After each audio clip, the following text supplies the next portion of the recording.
Subscribe करें और देखें एक दिल दहला देने वाली हॉरर स्टोरी। बिना घबराए बेल आइकॉन प्रेस करना ना भूलें।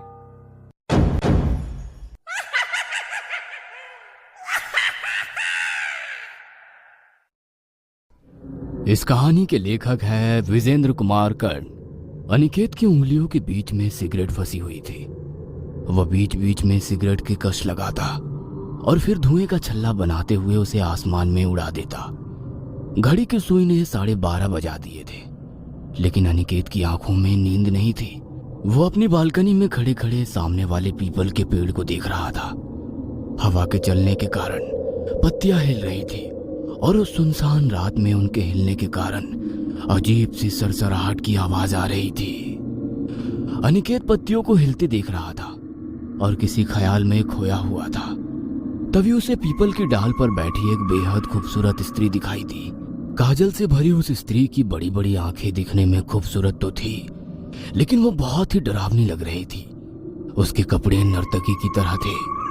पेड़ पर बैठी वो अपने पाँव को जोर जोर से हिला रही थी, जिससे उसकी पायल भी उतनी ही जोर से बज रही थी। उस नर्तकी की आंखों में एक सम्मोहन भी था, अजीब सा सम्मोहन। अनिकेत उस सम्मोहन में बंधा जा रहा था। उस नर्तकी ने आंखों के इशारे से अनिकेत को नीचे बुलाया। उसने अपने घर का दरवाजा खोला और लिफ्ट से नीचे उतरा।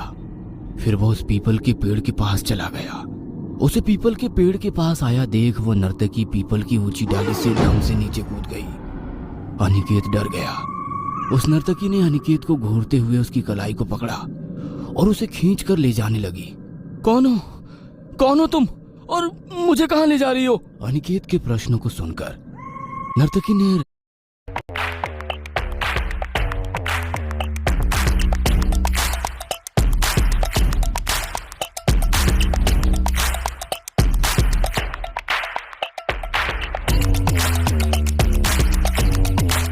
अगर आप भी अपनी स्किन को बेहतर होता देखना चाहते हैं तो आज ही क्योर ऐप डाउनलोड करें। नर्तकी ने रहस्य भरी मुस्कान से उसकी तरफ देखा और खींचती हुई उसे एक हवेली में ले जाने लगी। बिच्छुओं के गोल घेरे में वो नर्तकी लगातार नाचे जा रही थी। उसके पांवों के घुंघरुओं की आवाज छम छम छम करके बज रहे थे। उसका चेहरा बता रहा था कि वो बहुत थक गई है, लेकिन उसके पांव रुक ही नहीं रहे थे। तभी कुछ बिच्छू रेंगते हुए उसके पैरों पर चढ़ गए। एक ने तो उसे डंक भी मार दिया। नाचते नाचते ही उसके चेहरे पर दर्द उभरा, लेकिन वो नाचती रही। बिच्छू लगातार उसे डंक मारे जा रहा था। उसका पैर लहूलुहान हो गया, लेकिन उसका नृत्य बंद नहीं हुआ। अचानक उस नर्तकी के पांव रुके और उसने एक बार फिर से अनिकेत की ओर देखा और उसके पास आई। उसका हाथ पकड़ा और उसे सहलाने लगी। अनिकेत को अब अच्छा लग रहा था। उसकी आंखें बंद हो रही थी। तभी उस नर्तकी ने पूरी ताकत लगाकर उसका हाथ उसके शरीर से अलग कर दिया। अनिकेत जोर से चीख पड़ा, लेकिन नर्तकी उसकी चीख की परवाह किए बिना उसके हाथों को चबड़ चबड़ करके खाने लगी। उसका सुंदर चेहरा उस समय बहुत ही भयानक लग रहा था। नर्तकी ने एक बार फिर से अनिकेत की ओर देखा और उसके दूसरे हाथ को पकड़कर खींचने लगी। इस बार अनिकेत दोगुनी आवाज के साथ चिल्लाया, साहब क्या हुआ साहब? आप इतनी जोर से क्यों चिल्ला रहे हैं? अनिकेत का बूढ़ा नौकर उसके कमरे में खड़ा उसे हिलाते हुए जगा रहा था। अनिकेत ने अपनी आंखें खोली। उसके चेहरे पर पसीने की बूंदें ऐसे दिखाई पड़ रही थी जैसे कि उसने पानी से अपना चेहरा धोया हो। उसके दिल की धड़कन उस समय धड़क ही नहीं रही थी, वो तो एक शोर में बदल गई थी। ऐसा शोर जब एक रेलगाड़ी तेजी से किसी स्टेशन से गुजरती है। अनिकेत ने बूढ़े नौकर को पानी लाने को कहा और फिर उसने अलमारी खोली और उसमें न्यूज़पेपर की कई सारी कतरनें निकालकर उसे गौर से देखने लगा। ये एक तरह का रीयूनियन ही था। अनिकेत, गीत, रिहान और प्रीति ये बेस्ट फ्रेंड थे, और बेस्ट इसलिए क्योंकि उनकी आदतें एक जैसी थी। चारों के चारों मस्त मौला और खतरों के खिलाड़ी। कुछ नया करना जिसमें जान का जोखिम हो, उसे तो वे चारों सबसे पहले करना चाहते थे। चारों के चारों बाइकर, और उनकी बाइक की स्पीड तो पूछिए ही मत। गीत का 2 बार एक्सीडेंट हुआ था। अनिकेत भी एक बार मरने से बचा था, लेकिन बाइकिंग का जोश कभी कम नहीं हुआ उनका। वे चारों अपनी अपनी बाइक लेकर रात को सड़कों पर निकलते और फिर वो उस जगह जाते जहां कोई नहीं जाता हो। कभी शमशान घाट में मुर्दों को जलते हुए देखते, तो कभी आधी रात के बाद किसी अघोरी के साथ बैठकर उसे मुर्दा खाते हुए देखते और रोमांचित होते। शहर और आसपास के वो इलाके जो भूतिया घोषित थे, जहां का नाम सुनकर ही लोगों के दिल की धड़कनें बढ़ जाती, वो वहां जाकर पूरी रात पार्टी करते। लोगों को वे चारों के चारों पागल लगते, लेकिन वो खुद को पागल नहीं, खतरों के खिलाड़ी बुलाते। लेकिन जैसा ही अक्सर होता है, उनकी कॉलेज की पढ़ाई खत्म हुई और चारों की नौकरी अलग अलग जगहों पे लगी। दूसरे शहर में जाने के बाद भी वो टच में तो थे, लेकिन उनकी मस्ती कम हो गई थी। कहाँ पागलों की तरह भटकना और कहाँ सारा दिन ऑफिस में कंप्यूटर के आगे बिताना। चारों दोस्त तो बहता हुआ पानी हुआ करते थे, लेकिन जिंदगी और नौकरी ने उन सभी को तालाब का ठहरा हुआ पानी बना दिया था। लेकिन वो कहते हैं ना, तार जब दिलों से जुड़े हो तो मिलन का बल्ब जल ही जाता है। 5 साल के लंबे इंतजार के बाद चारों एक ही शहर में थे, दिल्ली, दिलवालों की दिल्ली। यहीं से तो पढ़े लिखे थे वे। मस्ती की किताब के ना जाने कितने पन्ने इन चारों ने इसी शहर में लिखे थे।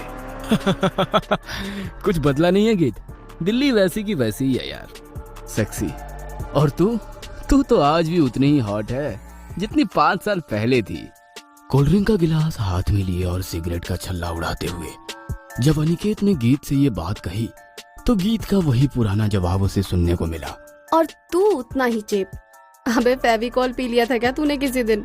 ओए, मैं चेप नहीं हूँ, प्यार करता हूँ तुझसे। ए चल हवा आने दे। तू दुनिया का आखिरी लड़का भी होगा ना, तो भी मैं तुझसे प्यार नहीं करूंगी। क्यों? अरे क्या कमी है मेरे में? गीत उसके पास आई और उसे चारों ओर से घूर कर देखने लगी। उसे ऐसा करते देख रेहान और प्रीति की तो हंसी नहीं रुक रही थी। ओए, क्या घूर रही है तू इतनी देर से? यही कि तू दोस्त मटेरियल तो 100% है यार, उसमें कोई कमी नहीं है, लेकिन बॉयफ्रेंड वाली बात तुझ में नहीं। हर बार की तरह अनिकेत का चेहरा किसी फ्यूज बल्ब की तरह हो गया। अगर एक दूसरे का मजाक उड़ाने का तुम दोनों का सेशन खत्म हो गया हो तो कुछ काम की बात कर ले यार। 5 साल हो गए, ना तो ढंग से बाइकिंग की और ना ही कोई एडवेंचर वाली जगह पर गए। 5 सालों में जिंदगी नहीं, नौकरी बनकर रह गई है यार। ना कुछ आता है और ना कुछ पता। चारों दोस्त फिर से मिले हैं, फिर से वही जिंदगी, फिर से वैसी ही जिंदगी जीनी है यार। प्रीति की इस बात से चारों रिलेट कर रहे थे। सच में उन चारों के लिए जिंदगी 5 साल से रुक गई थी। लेकिन अनिकेत ने तब उन्हें एक ऐसी बात बताई जिसे सुनकर सभी के चेहरे पर एक प्रश्न चिन्ह आ गया। ओए, तूने कोल्ड ड्रिंक में कुछ मिलाकर तो नहीं पी लिया? ऐसा हो सकता है क्या?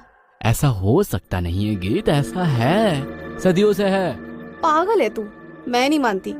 उसके बाद अनिकेत ने अपने घर की अलमारी खोली और उससे पेपर की कई सारी कतरनें निकाली और उन कतरनों को सभी के सामने रख दिया।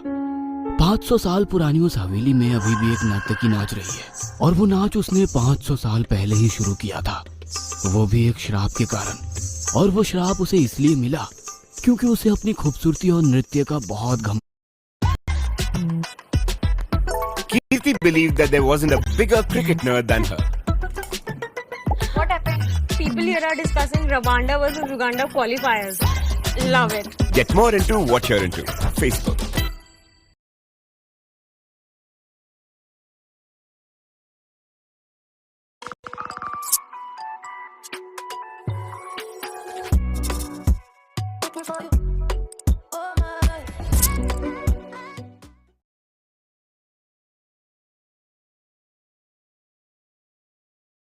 नृत्य का बहुत घमंड था। उसे लगता था कि वो अपनी खूबसूरती और अपने नृत्य के प्रभाव से कुछ भी कर सकती है। और इसी घमंड में उसने ऋषि मांडव की तपस्या को भंग करने का प्रयास किया और वो उसमें सफल भी हो गई। लेकिन ऋषि के क्रोध से स्वयं को नहीं बचा पाई। मैं जगत कल्याण के लिए तपस्या में लीन था, लेकिन तूने उसे भंग कर दिया। तुझे अपनी खूबसूरती और नृत्य का बहुत अभिमान है ना? ठीक है, आज मैं तेरे इस अभिमान को चूर चूर कर दूंगा। मैं तुझे श्राप देता हूँ कि तेरे पांव कभी नहीं रुकेंगे। तू हजारों सालों तक नृत्य करती रहेगी एक बंद हवेली में बिच्छुओं के बीच, और तेरा नृत्य कोई नहीं देखेगा, कोई नहीं। और जो भी उस हवेली में तेरे नृत्य को देखने आना चाहेगा वो मर जाएगा, मर जाएगा। जो भी उस हवेली की ओर आना जाना चाहता है हवेली के कई किलोमीटर दूर से ही लोगों के साथ अजीब अजीब घटनाएं शुरू हो जाती है, लेकिन उस हवेली तक आज तक कोई पहुंच नहीं पाया है। जानते हो, जब से मैंने उस नर्तकी के बारे में जाना है ना, तब से मुझे एक सपना बार बार आता है। अनिकेत ने अपने सपने के बारे में भी अपने दोस्तों को बताना शुरू किया। सारे दोस्त ध्यान से उसकी बातों को कुछ ऐसे सुन रहे थे जैसे एक तीरंदाज किसी चीज पर निशाना लगाने के पहले ही ध्यान लगाता है। मैं तुम लोगों को फोन पर उस जगह के बारे में बताना चाहता था यार, लेकिन तुम सब इतने बिजी थे कि मैं क्या ही कहता तुम लोगों से। Oh my God, sound so thrilling यार। चले फिर उस हवेली में उस नर्तकी से मिलने, एक बार फिर से एडवेंचर करें। घड़ी की सुई ने रात के 12 बजा दिए थे, लेकिन उनकी बातें खत्म नहीं हुई थी। तभी अचानक से उनके घर की खुली हुई खिड़की से एक बड़ा सा उल्लू घर के अंदर आकर बैठ गया और जोर जोर से बोलने लगा।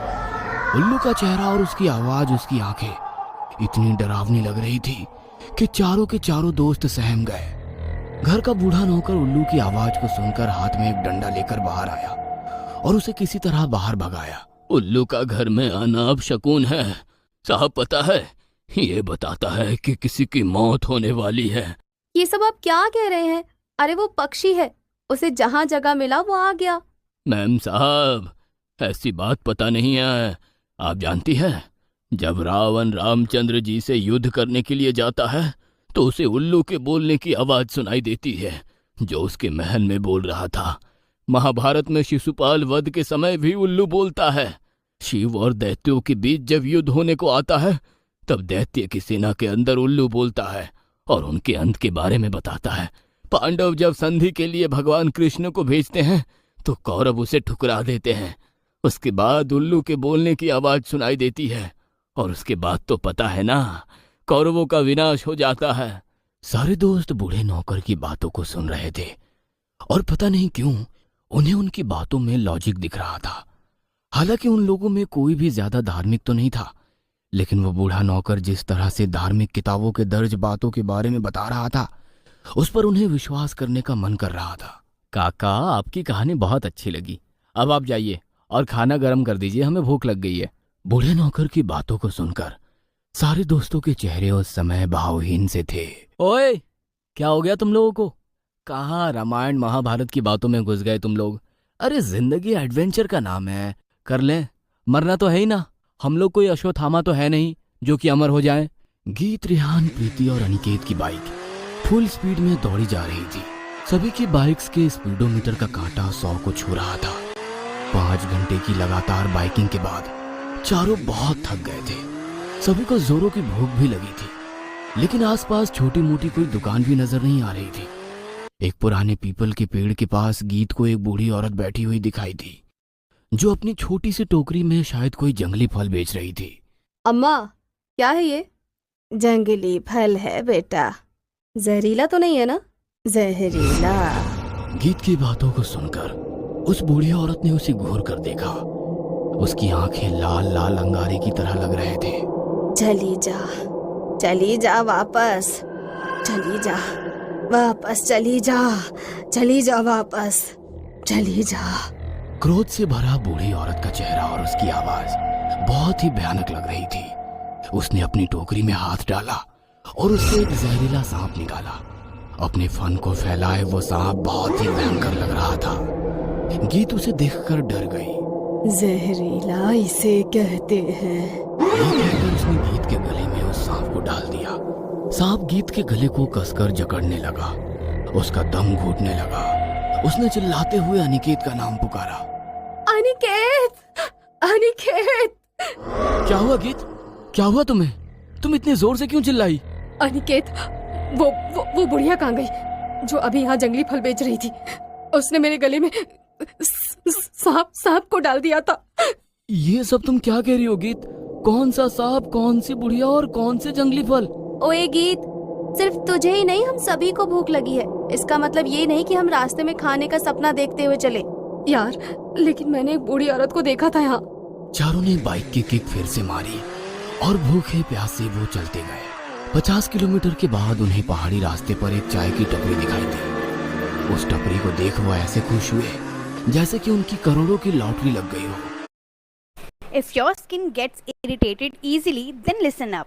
I have been trying this simple refreshing facial wash from a while now, and it is one of those cleansers that actually works, and it cleanses my skin very gently, doesn't make my skin feel tight or dry, and it is perfect for daily use.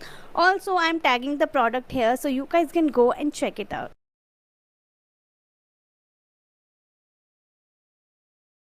500 रुपए वाली detain कब तक कराओगे salon में? उसके जगह daily 2 रुपए खर्च करके इस टैन रिमूवल फेस वॉश को लगा, क्योंकि इसके फर्स्ट यूज में ही ये आपके टैन को यहाँ से यहाँ तक गायब कर देता है। और मेरे तरह अगर आपने इसे 21 डेज तक यूज कर लिया तो ये आपके डार्क स्पॉट्स को भी कम कर देता है। आप मेरा बिफोर आफ्टर देख सकते हो, क्योंकि इसमें है लैक्टिक एसिड के बीट्स जो जेंटली स्किन को एक्सफोलिएट करके टैन को रिमूव करता है, और ग्लूटाथायोन जो डार्क स्पॉट्स को कम करके स्किन को ब्राइट एंड ग्लोइंग बनाता है। ये फेस वॉश आपको गोरा नहीं बनाती, लेकिन आपके फेस पे टैन को वापस नहीं आने देती। तो इसकी लिंक चाहिए तो कॉमेंट में DM टाइप कर देना। मैं मिलता हूँ कल ठीक 6 बजे।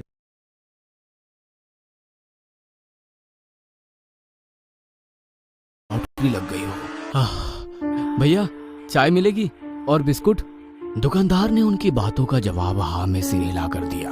भैया जल्दी से बिस्किट का पैकेट दे दीजिए ना, बहुत भूख लग रही है। दुकानदार ने बिस्कुट का पैकेट निकाल कर एक एक कर सभी को दिया। बिस्कुट के पैकेट पर वे चारों ऐसे टूट पड़े जैसे कि जन्मों के भूखे हो। सभी खाने में खोए हुए थे। तभी प्रीति को ऐसा लगा कि कोई उसके बालों को सहला रहा है। प्रीति ने पीछे मुड़कर देखा तो उसे एक खूंखार शक्ल वाला प्रेत दिखाई दिया। चली जा, चली जा, वापस चली जा, वापस चली जा। प्रीति उसके बातों पर कोई रिएक्ट करती उसके पहले ही वो उसके बालों को पकड़कर खींचते हुए ले जाने लगा। कौन हो तुम? मेरे बाल छोड़ो, छोड़ो, पागल हो गए हो क्या तुम? वह प्रेत उसे खींचते हुए ले गया और पहाड़ी से नीचे फेंकने की कोशिश करने लगा। छोड़ो, छोड़ दो।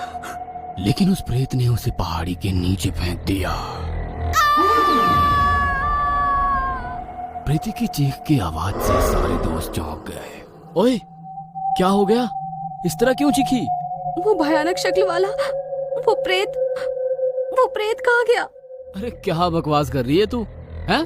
दिमाग तो ठीक है ना तेरा? यहाँ बैठकर बिस्कुट पर बिस्कुट खाए जा रही है और कह रही है कि कोई प्रेत तुझे पहाड़ों से नीचे फेंक रहा था।